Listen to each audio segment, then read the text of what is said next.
Hi guys, welcome to this video. So in this video, let's create a new login API in our project. So I'm in auth controller. In the last video, I created this sign up API and I actually returned this JSON web token to the client, and currently our client is Postman.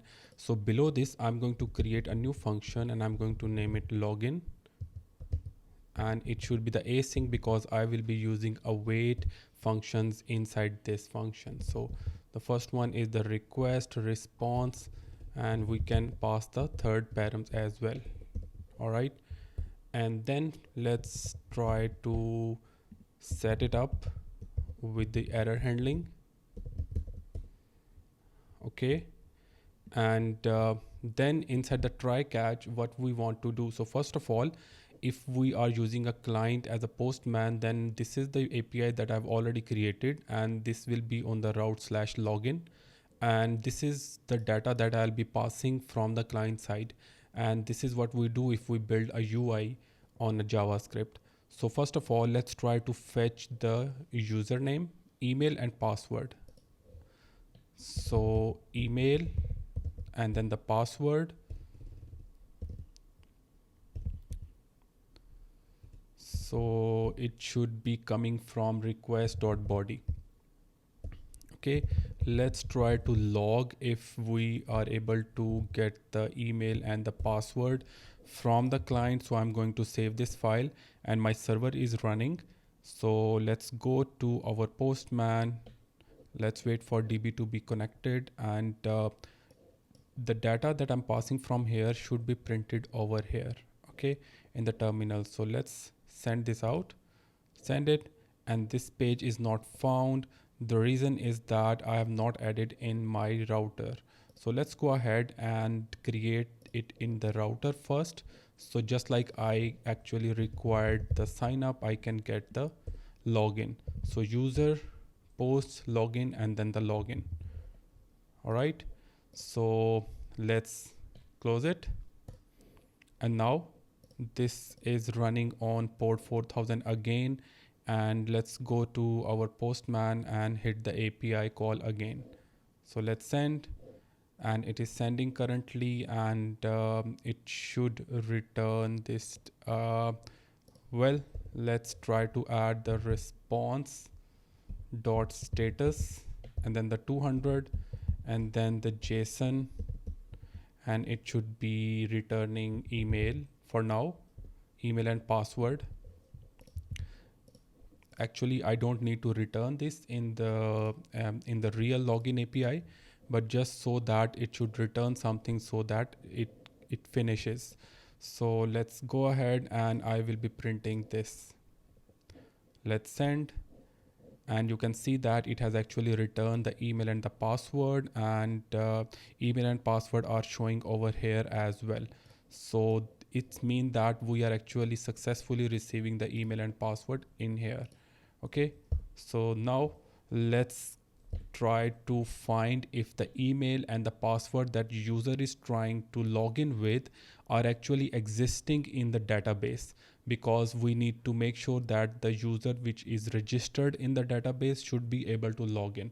Okay, but first of all, let's try to add some kind of validation. These validations should be added on the client side as well, that if the email or a password should not be empty, right? So I'll be adding the email or password, and if these are empty, I'm going to return next, and then the new error, email or password is empty. Okay, and this is the validation that I've set. So there seems an error. There should be extra parentheses here. Okay, now let's come down and try to find user in the database with the email and password that is passed. So tab 9 extension of VS Code is already suggesting me something, and I'm going to use one of these things. So it is sending the email user.find await and then the email. So I will only be writing this, and another thing, I would be selecting the password field. The reason I'm doing it, because if I go to the model, In the last video, if you remember that, I'm actually removing this password field to be returned to the client, because it's not a good practice to actually return the passwords to the client or even stored the real password in the database. We need to hash the password, which I've already shown you. Okay, because it was deleted, and to fetch it again from the database, I'm going to select plus and then the password field. Plus means that it was, if it is removed, then actually in any case fetch it and give it to me. Okay, so now let's try to log this if we are actually able to see the user exists in the database, right? If it is not existing, then we will be creating it using the create user, and you can see that I've already this API, and I'll be creating this user with the same email ID and password. Let me remove 21 from the email. So let's come here, and it is connected. Now let's send the login user. Send it, and here you can see that it is actually existing in the database. That's why it is printing the user. So it has actually found this user from the database. The reason I am actually fetching out the password as well, because I need to match the password if the user password that is given in the login form is actually matching with the password that was stored in the database for that particular user for the verification of the login. Okay, so actually bcrypt gives us a function called compare, and using that compare function we can match the password. So you might be thinking that here it is a hash password and here in the postman it is just a hello word, but bcrypt compare method actually automatically converts these and compare it and return a boolean if the password matches or not. Okay, so now we need to first check if the user we are trying to find actually exists or not in the database. If it does not exist, then again we are going to return the error. Okay, so now we need to check, and I'm going to write the same line, user with this email does not exist, right?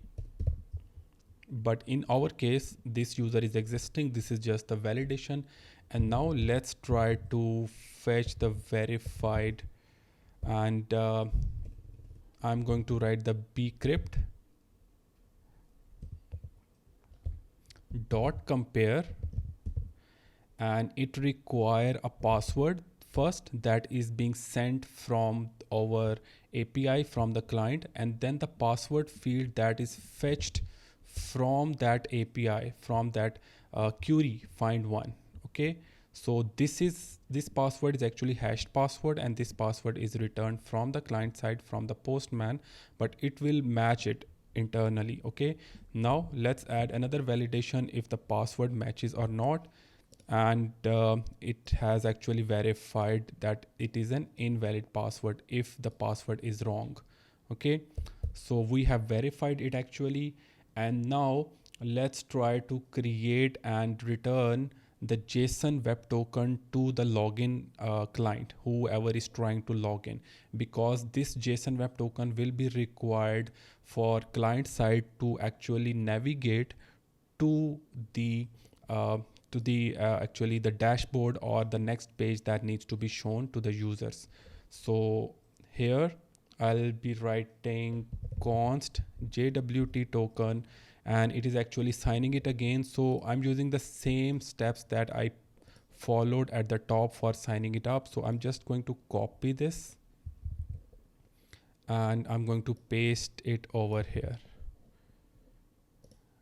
Okay, so I have actually generated this JSON web token. Now in this response, I don't need to return the email and the password. Instead, I will be passing ID, which is from the user._ID.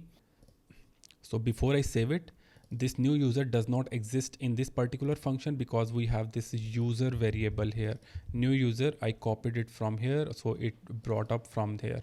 Okay, so this new user should be removed and user should be added. Another thing is that we are passing JSON, and this is not a JSON, so I'll be removing it from here, and I will be processing it results and then JWT token, and it should be ended with this object.